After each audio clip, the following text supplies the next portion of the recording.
안녕하세요. 대기업에서 자동차 산업과 2차 전지를 담당하고 있는 멘토 한중입니다. 자, 오늘 에코엠드림 함께 보도록 할 건데, 오늘 다소 좀 차익 실현 물량이 나오고 있는 상황입니다. 그래서 어떤 부분에서 차익 실현이 좀 나오고 있는지에 대해서 말씀 좀 드려볼 거고요.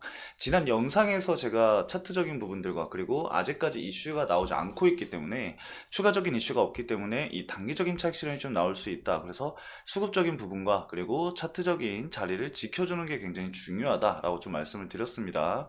그래서 오늘도 수급적인 측면에서 어떤 매도 물량이 좀 나왔는지, 그리고 현재 자리는 또 어떻고, 그리고 어느 구간을 좀 지지 구간과 저항 구간으로 지켜봐야 하는지, 이런 가격적인 레인지도 말씀을 드려볼 예정이니까요. 영상 천천히 따라와 주시면 좋을 것 같습니다.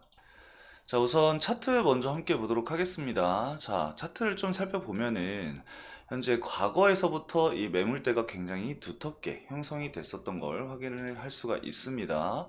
이 구간을 현재 물량 소화를 하고 있는 구간이기 때문에 단기적인 차익 실현은 분명하게 나와줄 수 있다라고 좀 말씀을 드릴 수 있을 것 같습니다. 그리고 과거에 이제 계속해서 저항을 받았던 가격인 이 32,000원 구간이죠.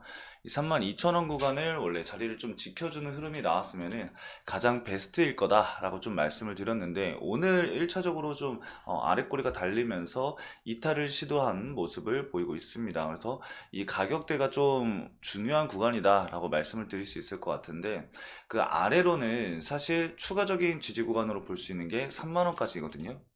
그러니까 이 구간도 보면은 주가 상승이 나왔을 때 계속 지지를 받았던 구간이기도 합니다. 그 가격대이고, 그리고 이제 481선이 이제 맞닿는 구간이기 때문에 해당 구간은 최대한 자리를 지켜주는 모습이 나와야 하는 거고요. 이 구간에서 자리가 또 이탈이 나온다라고 했을 때는 22,500원까지도 하방으로는 열릴 수 있습니다. 그래서 하방으로의 리스크 여러분들이 꼭 가격적인 부분들을 체크를 해주시고 대응을 해주시면 좋을 것 같고요. 이 상단으로는 과거에 돌파를 하지 못했었던 해당 가격이죠. 이 37,500원 구간을 돌파를 해주는지 1차적으로 우리가 지켜봐야 될 가격대다라고 좀 말씀을 드릴 수 있을 것 같습니다. 이 구간을 만약에 돌파를 하게 된다라고 했을 때는 상방으로는 45,000원까지도 이제 열릴 수 있으니까요. 이 부분들 체크를 해주시면서 이 가격 레인지 안에서의 움직임을 좀 체크를 해주시면 좋을 것 같습니다. 결국에는 이제 눌림 이후에 반등이 나온다라고 했을 때는 1차적으로 잡아드렸던 가격인 3만원 구간과 이 37,500원 가격 내에서의 주가 등락이 나오면서 박스권을 형성할 가능성도 굉장히 높습니다. 그래서 단기적으로 대응하시는 분들은 지지 구간에서 좀 긍정적으로 주가를 보고, 그 다음에 저항 구간에서는 단기적인 차익 실현을 좀 실현하는 이런 단기적인 대응 방법도 있으니까 여러분들이 꼭 참고를 해 주시면 좋을 것 같습니다. 자, 그럼 수급적인 부분도 한번 살펴보도록 할 건데, 수급적인 부분 얘기 드리고, 그리고 현재 증시 관련해서도 간단하게 좀 풀어드리는 시간을 가져보도록 할 겁니다. 자, 일단은 최근에 제가 그 개인 매수세가 계속해서 유입이 되고 있고, 기관과 외국인 쪽에서는 이 매도 물량이 좀 강하게 나오고 있다라고 좀 말씀을 드렸는데, 오늘은 일단 집계는 완벽하게 되지는 않았지만 현재 외국인 쪽에서 일부 조금의 수급이 들어오고 있는 것을 확인을 할 수가 있습니다. 그 외적으로는 기관에서는 사실 오늘 아직 집계가 안 됐기 때문에 집계가 돼 봐야지만 좀 알 것 같습니다.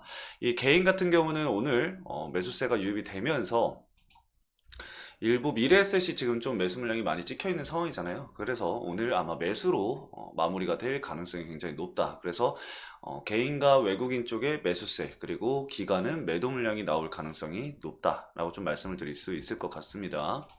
자, 최근까지의 이 단기 박스권, 이 하단 구간에서 단기 박스권을 형성했던 이 시점부터 수급적인 부분을 좀 살펴보면은 10월 한 24일 이 하락세가 좀 마무리됐을 때부터 좀 수급을 확인을 해 보겠습니다. 어제와 동일하게 미래에셋에서 계속해서 매수세가 좀 유입이 되고 있는 상황이고, 키움증권은 조금씩 이 물량을 털어가고 있는 상황입니다. 단기적인 차익 실현 물량이 조금씩 나오고 있는 것 같아요.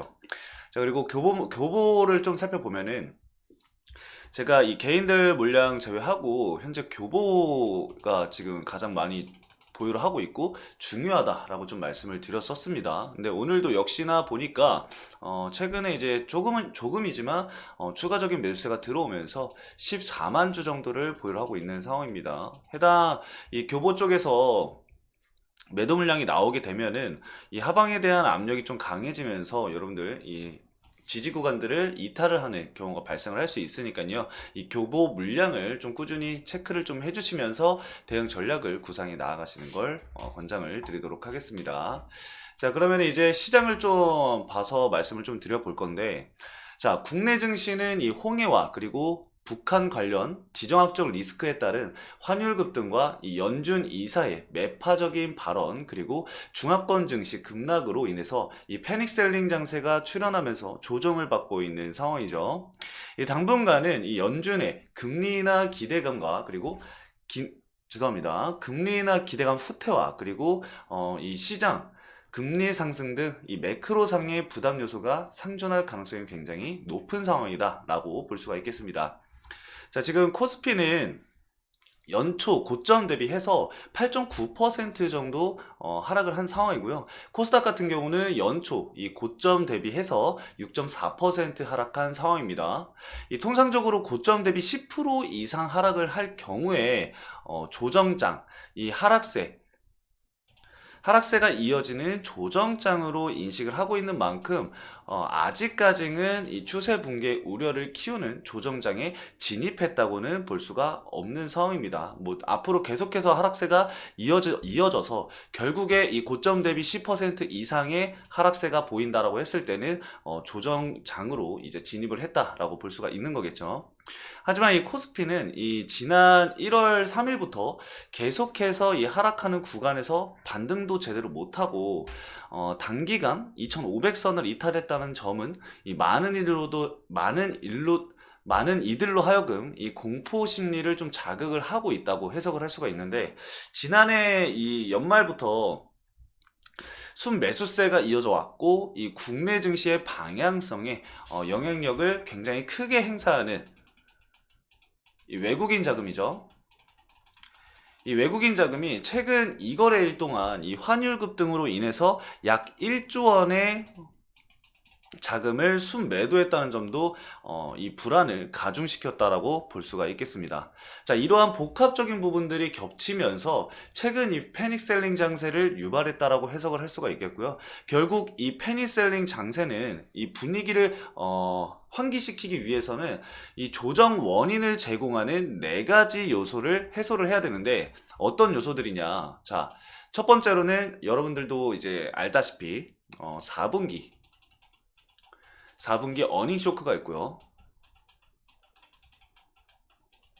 자, 그리고 두 번째로는 이 연말에 이제 연말 랠리 관련해서 이슈가 계속해서 나왔었잖아요. 이 연말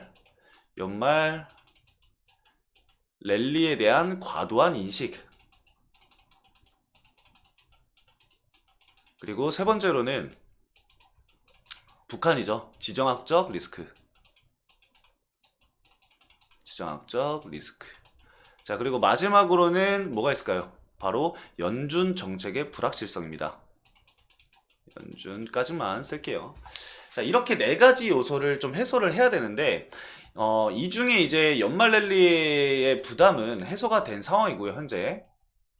이 실적 시즌도 어느 정도 이 밸류에이션 조정을 통해서 소화를 하고 있는 만큼 이제는 연준 정책의 불확실성 요소가 이 해소가 관건이다라고 좀 볼 수가 있을 것 같습니다. 그래서 4분기도 이제 어닝 쇼크 제외를 하고요. 이 지정학적 리스크 같은 경우는 뭐 중동발 전쟁 관련해서도 이슈가 있긴 하지만 우리나라는 이제 북한이 좀 이번에 세게 도발을 해왔죠. 근데 저희가 15일부터 17일까지 한미일 훈련이 있었습니다. 그래서 그걸로 인해서 이제 도발을 진행을 했다라고 좀 볼 수가 있기 때문에 지정학적 리스크도 단기적인 리스크다로 일단은 해석이 가능합니다. 그래서 남는 거는 현재 이 연준 정책 불확실성 해소가 굉장히 중요하다라고 말씀을 드릴 수 있을 것 같아요. 자, 이 패닉셀 이후에 자주 출현하는 이 저가 매수세 유입과 그리고 주식시장 특성을 좀 고려를 해보면은 단기적인 이 기술적 반등은 우리가 기대를 좀 해볼 수가 있을 것 같고요. 그리고 이제 2차전지 관련주들은 아무래도 이 올해 말에 예정되어 있는 이 미국 대선에 좀 집중을 해야 되는데, 최근에 이 트럼프 전 대통령이 이 미국 공화당의 첫 번째 대선 후보 경선인 이 아이오와주 코커스에서 50.9%의 득표율로 압도적인 1위를 차지를 했습니다. 앞서서 이 트럼프 전 대통령이 IRA에 대해서는 이 역사상 가장 큰 세금 인상이다 라고 얘기를 하면서 이 친환경 에너지에 대한 반감을 계속해서 표현해 왔는데, 이번 미국 대선에서 이 트럼프가 다시 당선이 된다라고 한다면은 IRA를 폐기하겠다라는 계획이 얘기가 들리고 있기 때문에 2차전지 관련 기업들 입장에서는 가장 큰 악재라고 볼 수가 있겠죠. 그래서 이 부분은 우리가 앞으로 추적을 좀 해 나가야 될 부분이다 라고 말씀을 드릴 수가 있을 것 같습니다. 그래서 오늘 수급적인 부분들과 현재 국내 증시 관련해서도 말씀을 드렸고요. 미국 대선은 우리가 앞으로 좀 지켜봐야 될 부분이다 라고까지 말씀을 드리면서 오늘 영상은 마치도록 하겠습니다.